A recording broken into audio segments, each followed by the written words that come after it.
Salut à tous c'est Vic, j'espère que vous allez bien, bienvenue dans cette nouvelle review d'animé en Blu-ray. Aujourd'hui, on va parler de Re:Zero saison 2, 7 ans plus tard après le premier coffret sorti sur les animes.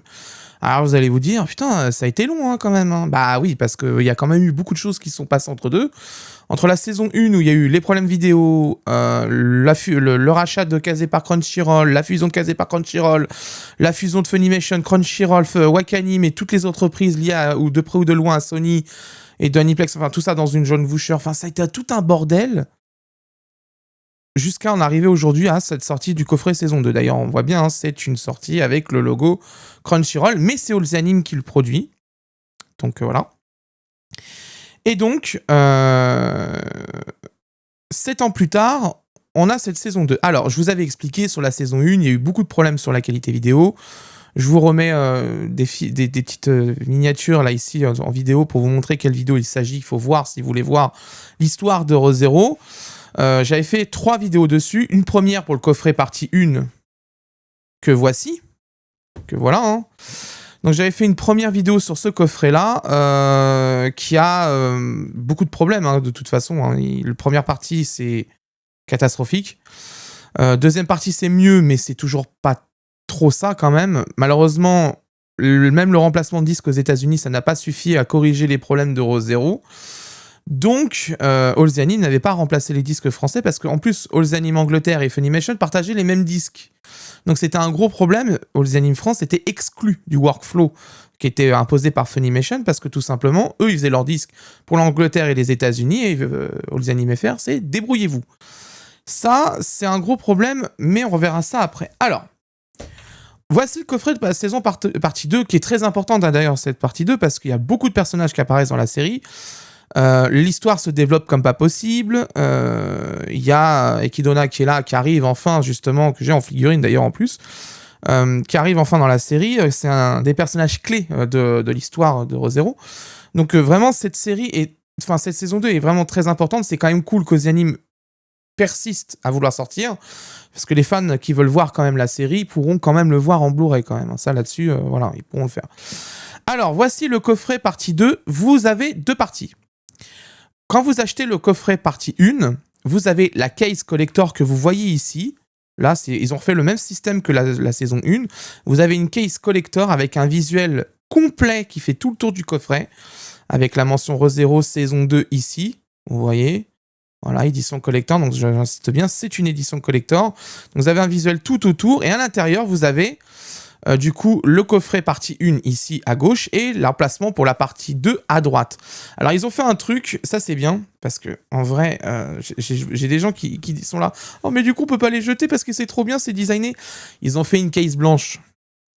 C'est fini, ils ont arrêté de designer les cases comme pas possible, parce qu'après les gens, ils veulent pas les jeter, donc ça, c'est un peu compliqué. Donc voilà, donc on a le coffret partie 1 qui est ici, avec Subalo ici, que vous voyez là. Mais du coup, on va voir vite fait le flyer qui est juste derrière, plongé de nouveau dans l'univers fantastique de Re:Zero pour une nouvelle saison pleine de questionnements, de rebondissements et d'émotions. Et oui, parce que cette saison 2 est très très importante, au point que, en fait, elle est capitale pour l'histoire. Vous allez comprendre quand vous verrez la série. Et voilà, donc vous avez les 13 premiers épisodes dans cette première partie, une sur 2, avec le boîtier édition limitée, donc ce que je vous ai montré ici, ça c'est le boîtier édition limitée. Vous avez un livret de 52 pages, on ira le voir après, une boîte de rangement série complète, poster A3, bande-son originale, ça c'est très bien. Donc il y a disque 1, donc ça veut dire qu'il y aura un disque 2 pour le coffret 2 normalement. C'est en 1080p HD natif, japonais-français. Il y a la VF, et on en discutera après.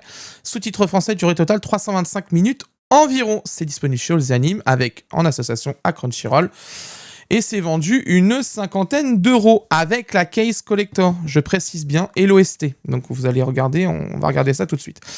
Alors, bon, à l'intérieur, vous avez un flyer sur les nouvelles sorties d'All the Anime. Je crois, normalement, ils ont changé depuis. Voilà, ils ont mis Arcane, etc. Ils ont mis Bleach. C'est bien, ils ont mis les films Laika. Ils ont mis Tunnel to Summer, que je vous invite à regarder, qui est un très bon film. Vraiment là-dessus, hein, j'insiste, vous pouvez y aller. Et ils ont bien sûr leur collection vinyle, dont ils ont sorti l'OST de Violet Evergarden en vinyle. Et ça va peut-être être probablement la seule façon d'avoir la meilleure qualité de l'OST de Violet Evergarden, parce que je crois que de mémoire, l'OST de Violet Evergarden en CD est Loudness à fond la caisse, ce qui dénature un peu l'OST de la série. Alors, on a le Digipack. Donc le voici, le voilà. Je vous le montre au niveau visuel. Alors, au niveau visuel, Re:Zero, c'est pas ce qui manque. Hein. Ça, je peux vous le garantir. Il y a la blinde de visuel. Voilà, Ikidona, elle est là. La voici, la voilà. Donc, la blinde de visuel, vous l'avez. C'est pas un souci. À l'intérieur, vous avez un fond un peu design, un peu avec texture, enfin des particules, etc. Vous avez les 2 disques Blu-ray ici. Et vous avez le disque OST qui est ici. Le voilà. Donc, Soundtrack 1. Donc, il y aura bien normalement un CD 2 avec le coffret partie 2. Mais, justement, je vais en parler tout de suite. Vous voyez, et vous allez vous dire, tiens, ils ont fait un Digipack. Alors voilà, Allsanime a refait un Digipack pour coller à ce qui a été fait pour la saison 1. C'est bien, parce qu'au moins, ils n'ont pas perdu, justement l'envie de faire du Digipack quand il y en a eu déjà sur la première saison. Mais, et c'est là que je vais vous montrer justement qu'il y a eu de l'eau qui a coulé sous les ponts.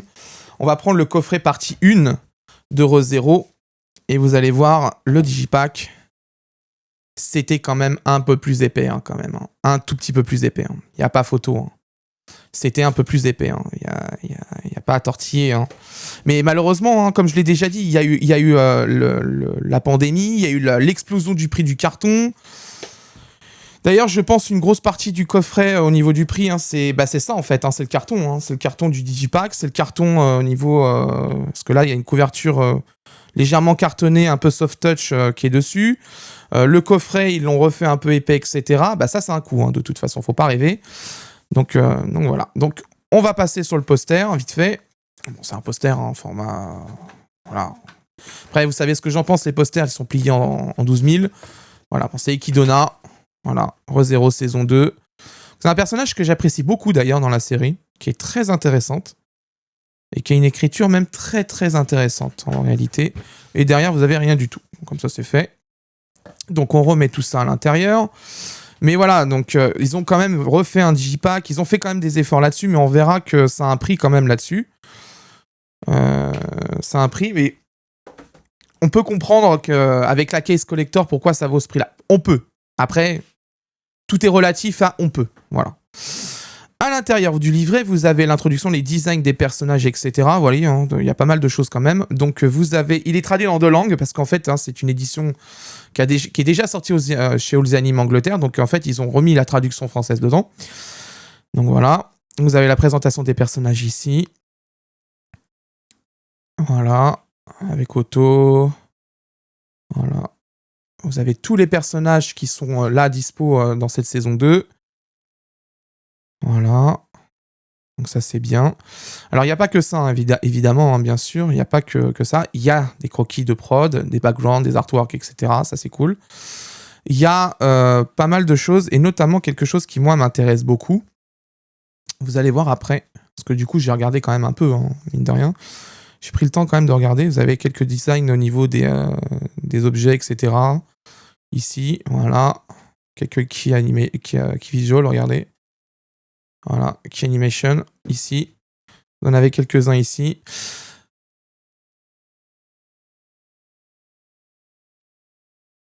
Voilà.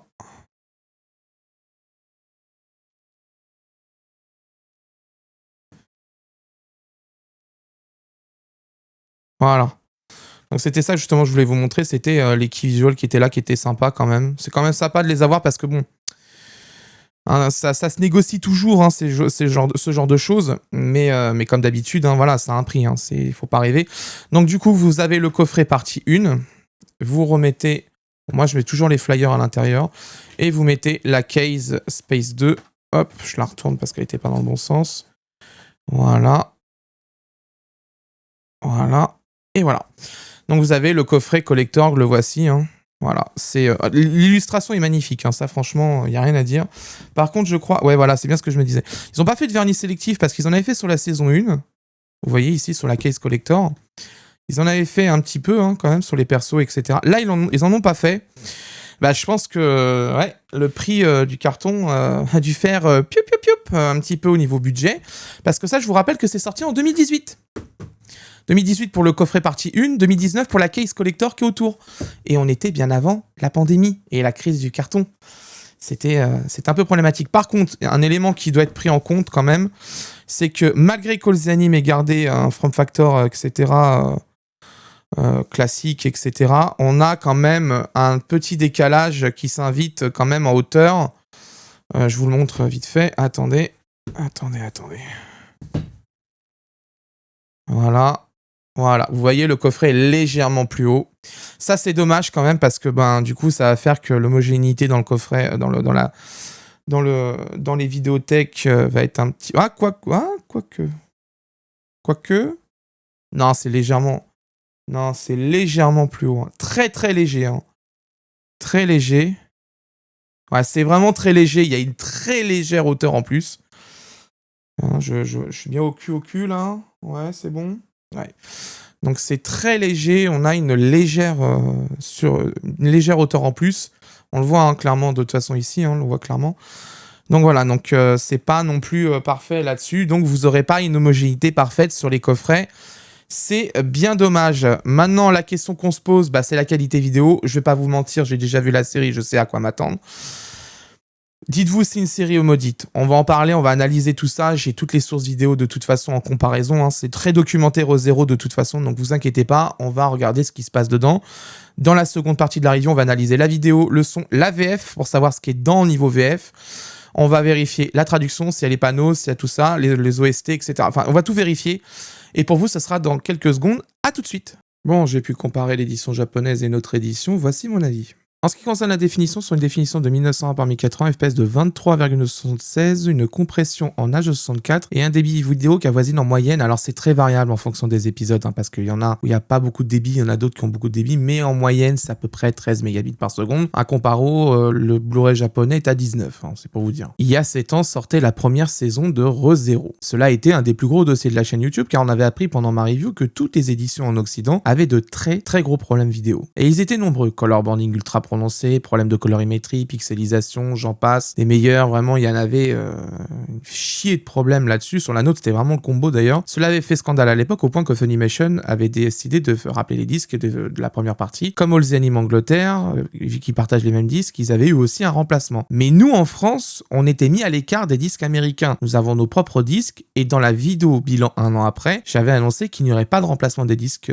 car le matériel fourni à l'époque était clairement mauvais. Nous voici en 2025 et All Anime FR, alors qu'on pensait qu'ils allaient jeter l'éponge sur Re:Zero, sort la première partie de la saison 2. On revient de loin, mais clairement, le matériel envoyé par l'ayant droit n'est vraiment pas beau. Le Blu-ray japonais présente lui aussi les mêmes traces de color banding aux mêmes endroits que notre Blu-ray français. À la différence que nous, il est plus prononcé, dû à un débit inférieur. La raison est simple, White Fox a un gros problème d'export au niveau de la profondeur couleur, car les épisodes où ça se passe dans les sortes de flashbacks, il y a du grain qui a été rajouté et automatiquement le color banding disparaît. Et d'ailleurs, on le voit à la compression vidéo, le débit remonte significativement, comme vous pouvez le voir sur le graphe. Je vous mets le Blu-ray japonais et le Blu-ray français côte à côte. Vous voyez que de toute façon, dès qu'il y a du grain, la vidéo reprend de plus belle, le banding se dégage, le débit remonte automatiquement, parce que le compresseur vidéo sait où répartir le débit, il peut le faire sans problème, et donc tout remonte d'un seul coup. Donc on voit clairement quand même qu'il y a un souci côté ayant droit, même plutôt studio d'animation. Ça c'est un problème d'export assez classique en fait. Il y a zéro traitement qui a été fait pour compenser la différence de profondeur couleur native du studio vers le Blu-ray, et donc ça c'est un gros souci, même depuis le ProRes d'ailleurs. Je suis sûr d'ailleurs, même sur le ProRes il doit y avoir le problème. Il y a très certainement un problème entre la profondeur couleur native du studio et le matériel envoyé. Ça c'est le gros souci je pense qu'il y a avec Re:Zero, et c'est ce qui fait qu'on a du color banding aussi bien sur le Blu-ray japonais que sur notre Blu-ray français, en plus un peu plus important bien sûr, et sur d'autres éditions dans le monde. Il est à noter qu'il n'y a aucun problème de gamma ou de colorimétrie entre le Blu-ray japonais et français, tout est conforme sur ce point, j'ai regardé partout, pas de problème. En bref, Pas de miracle sur notre édition française, c'est mieux que la première saison. C'était catastrophique sur la première saison, faut être très honnête. Mais ça sera toujours à du color banding, comme sur l'édition japonaise, mais un peu plus quand même que l'édition japonaise. Au niveau du son, VO, VF, DTS, HDMA, 24 bits, 48 kHz. La VO, rien à dire dans l'ensemble, elle fait le boulot de A à Z. Ça là-dessus, il n'y a pas grand-chose à dire sur Zero. Là, en plus, la bande-son est exceptionnelle sur cette saison 2. Vraiment là-dessus, on peut quand même apprécier le boulot qui a été fait. Sur ce point, il y a zéro problème. La VF, gros dossier, puisque la continuité vocale entre la première saison et la seconde est rompue. La première saison avait une VF produite chez MJM avec une direction artistique de Jean-Pierre Leblanc. Pour cette saison 2, on part chez Timeline Factory avec une direction artistique de Guillaume Sablon. La totalité du casting a été renouvelée. Cela fait suite à la non-exploitation de la VF saison 1 sur la plateforme Crunchyroll au moment de produire le doublage de la version réédite. All the Anime, pour sortir cette saison 2 en Blu-ray, a récupéré ce qui avait été fait par Crunchyroll, c'est-à-dire la VF faite chez Timeline Factory par Crunchyroll. De mon avis, le nouveau casting et la nouvelle DA est bien meilleur que l'ancienne. Il n'y a pas photo. Ça s'entend tout de suite. La première VF, j'étais pas non plus très convaincu du tout. Déjà, même de base, la VF sur Zero, c'est compliqué parce qu'il faut vraiment adapter l'univers de la série, l'humour un peu bizarre. Enfin voilà, il y a plein de choses, des petites choses bien précises dans Zero qu'il faut adapter correctement. La première VF, c'était pas bon. Enfin, c'était une VF, quoi. Ça allait pas, c'était pas terrible. Là, sur Timeline Factory, c'est quand même mieux. Quand même une volonté de vouloir adapter correctement l'œuvre en VF. Ça, c'est bien. Alors, évidemment, ça casse la continuité vocale. Il faudra qu'All the Anime sort la version réédite de ReZero saison 1 pour intégrer le doublage Crunchyroll dedans. Mais je ne pense pas que ça intéresse l'éditeur, vu ce qui s'est passé il y a 7 ans. Déjà, c'était très long pour avoir la suite. Bref, je pense que là-dessus, on verra pas la version Reddit sortir de sitôt chez All the Anime. Bref, je vous laisse un extrait pour vous faire un avis. Je suis celle que l'on nomme Echidna. Tu ne dois pas connaître mon nom, mais la sorcière de l'avarice te dit quelque chose? Pourquoi as-tu l'air aussi suspicieux? C'est blessant. Malgré mon nom effrayant, je ne suis qu'une jeune fille mignonne et innocente. Désolé, mais... quelqu'un qui se présente comme la sorcière de l'avarice, c'est louche. J'ai connu mieux comme nom pour une première impression. Naturellement. Tes raisons sont compréhensibles.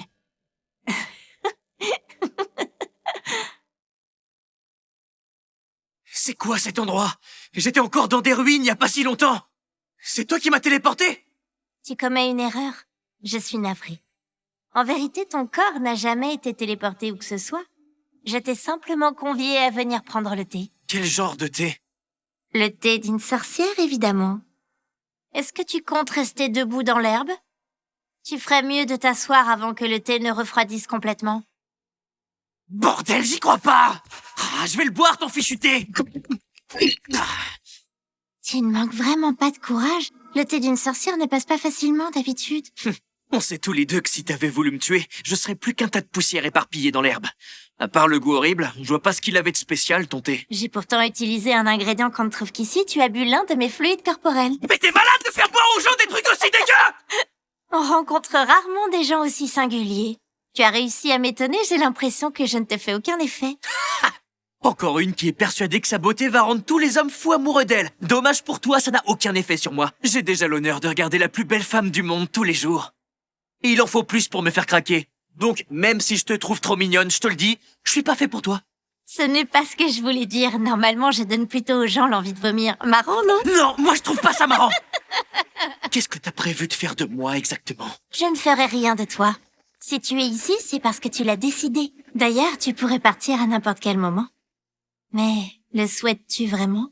Au niveau des sous-titres et de la traduction, la police par rapport à la première saison a pris quelques pixels de bordure. Ça, c'est la continuité de ce qui s'est passé au fur et à mesure des années chez All the Anime. On l'a aujourd'hui, c'est qu'on a un peu plus de pixels au niveau de la bordure. C'est toujours appréciable. La traduction est signée Yohan Jiro, traducteur de Classroom of the Elite chez Crunchyroll. D'ailleurs, cette information n'est pas disponible dans le Blu-ray. On rappelle que c'est obligatoire d'avoir les crédits de traduction dispo quelque part. Au moins sur le livret, ça serait bien quand même. Et d'ailleurs, il n'y a aussi pas de carton de doublage dans le Blu-ray. Ça aussi, c'est un peu chiant. C'est dans l'ensemble une excellente traduction avec une très bonne adaptation, mais comme d'habitude avec les Blu-ray d'All the Anime, si un panneau est affiché sur la vidéo et qu'il y a un dialogue en cours, la priorité est donnée au dialogue et donc le panneau n'est pas affiché en traduction. Je préfère le dire tout de suite, comme ça il n'y a pas de surprise. En bref, ce sont d'excellents sous-titres qui feront plaisir aux fans de VO. Sans aucun doute. Au niveau des bonus, direction le menu des disques pour voir ce que nous avons à l'intérieur. Le disque 1, vous avez rien du tout. C'est très simple, il n'y a aucun bonus dedans. C'est sur le disque 2 où ça se passe. Vous avez à l'intérieur les vidéos commerciales, les bandes annonces, les opening ending crédiless. Le minimum est fait. Bon, au moins, on a les opening ending crédiless. C'est toujours bon à prendre. Mais au moins, il y a au moins quelques bandes annonces et les teasers commerciaux. On passe aux points négatifs et positifs. Les positifs, le design, très joli. Vraiment, la case collector, déjà, c'est une bonne chose de la mettre dès le début avec le premier coffret, parce que ça rappelle aux gens qu'il manquera la partie 2 à l'intérieur. Le design est vraiment magnifique, l'illustration qui est dessus est vraiment magnifique, comme pour la première saison d'ailleurs, c'est quand même vachement cool. Le livret, magnifique, très bien. Alors évidemment, les gens auraient préféré avoir mieux, plus de matériaux, etc. Honnêtement, vu la crise du carton, tout ça, voilà. Le CD OST, ça par contre, c'est une très bonne idée. Vraiment, c'est une très bonne idée. C'est dommage que c'est la saison 1. Je sais pas s'il y avait une OST. Si, normalement, il y avait une OST pour la saison 1. Il y avait, ça, c'est une bonne chose qu'on ait la bande originale dans le coffret. Et qu'en plus, dans le coffret 2, partie 2, il y aura du coup un deuxième disque. Parce que c'est marqué CD1 et le second, ça sera marqué CD2, évidemment. Donc, il n'y a aucun doute qu'il y a un CD OST dans le deuxième coffret. Donc, ça, c'est vachement cool parce que les OST, comme je l'ai déjà dit, c'est très difficile à avoir. Souvent, ça coûte très cher, parce qu'au Japon, je vous rappelle, les CD de musique, d'OST, de bande-son, etc., sur les animés, c'est pas donné. Là, on l'a en France, ça c'est vachement cool. Donc, pour une fois, on peut profiter de l'OST de Re:Zero directement avec notre coffret Blu-ray. La traduction, bon, bah, pas grand-chose à dire. Les équipes internes de Crunchyroll, et je précise bien internes de Crunchyroll en France, ont d'excellentes traducteurs, ça y est, traductrices. Il n'y a rien à dire là-dessus, le boulot est fait correctement, ça c'est quand même vachement cool. La VF, il faut être très honnête, je pense que c'était une bonne idée. Moi j'étais au courant de toute façon que Crunchyroll était en train de redoubler Re:Zero, qu'ils allaient commencer par le S1 réédit au niveau VF et ils allaient faire la S2. J'étais au courant bien avant sa sortie parce que j'avais eu l'écho justement que la VF était en cours d'enregistrement et qu'il y avait déjà tout le casting qui avait été choisi, etc. Donc j'avais déjà eu l'information. Donc ça c'était une chose. Moi je trouve que c'est une bonne idée d'avoir redoublé parce que tout simplement la saison 1 chez All The Anime, la VF de MJM, très honnêtement, n'est pas à la hauteur de l'animé. Hein. C'est bien dommage parce que justement, il y a des clients de toute façon VF. Faut être très honnête là-dessus. Il y a des clients, il y en a beaucoup. Une bonne VF pour adapter un univers aussi complexe, c'est important en fait parce que autrement ça casse en fait l'œuvre au niveau perception avec le téléspectateur qui regarde en VF. Si on met une mauvaise VF, ça se paye très cher en général. Sur Re:Zero, très honnêtement, pour avoir écouté les deux, il n'y a pas photo. Celle de la saison 2 écrase celle de la saison 1 au niveau comédien, au niveau DA, au niveau mixage, au niveau prise de son. Il n'y a pas photo. Enfin, c'est bien meilleur quand même sur la saison 2. Il n'y a pas photo. On passe au moins le color banding encore et toujours, mais moins que la saison 1, faut bien préciser. Je pense que cette série est maudite de toute façon. Ça y est, c'est acté, hein, de toute façon. Re:Zero est maudit. J'ai regardé beaucoup de sources vidéo sur Re:Zero.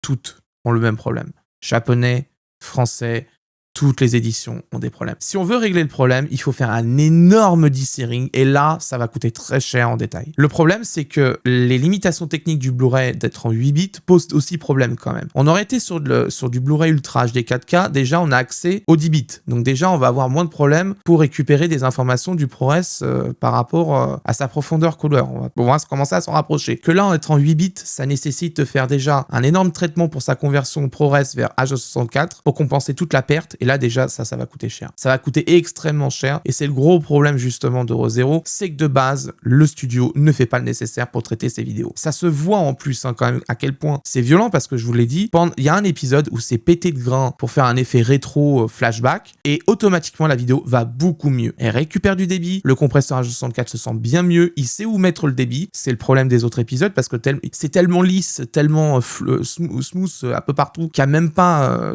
il manque tellement d'informations dans les dégradés de couleurs qu'en fait il est complètement paumé, il ne sait plus où aller. C'est pour ça que même le Blu-ray japonais, 19 mégabits par seconde, c'est son grand max, hein, en réalité, hein. C'est le gros problème, hein. Donc vraiment, je pense très sincèrement qu'il y a quelque chose à faire chez l'ayant droit. Mais de toute façon, Re:Zero, même la saison 3, je le regarde en streaming, c'est la même merde. Il y a eu un traitement fait chez Crunchyroll qui est assez agressif quand même là-dessus. Il n'y a pas photo, c'est le matos et pas bon. La compression vidéo est poussive et qui manque d'optimisation. Bon, on aurait pu se rapprocher quand même à l'identique de ce qui a été fait au Japon. C'est pas le cas et ça manque quand même d'optimisation là-dessus. Notamment la gestion, ça aurait été bien d'avoir la QMod 3 là-dessus. D'ailleurs, c'est pas fait par la personne qui a fait l'encodage de Pompo et de Tunnel to Summer. Ça se voit tout de suite. Il y a un manque clairement de configuration dans le compresseur H264 parce que là, c'était le moment justement d'utiliser d'utiliser la Q-Mode 3, d'utiliser la Q-Strange, d'utiliser toutes les options possibles pour conserver le détail dans les scènes sombres et éviter le plus possible la répartition de bitrate n'importe comment. Ce n'est pas fait et ça coûte très cher sur certains détails au niveau de certaines scènes où le color banding est un peu plus aggravé à cause de ça, justement. Le coffret, pas à la même hauteur que la saison 1. Bon, alors je me doute très bien pourquoi c'est comme ça. Ils ont changé de prestataire entre la saison 1, il y a 7 ans quand même, je rappelle, et la saison 2. Le nouveau prestataire a dit « j'ai pas de case à cette taille-là » et donc c'était mort. Il fallait passer sur une nouvelle case d'un nouveau format. L'écart est minime, c'est pas non plus comme My Hero Academia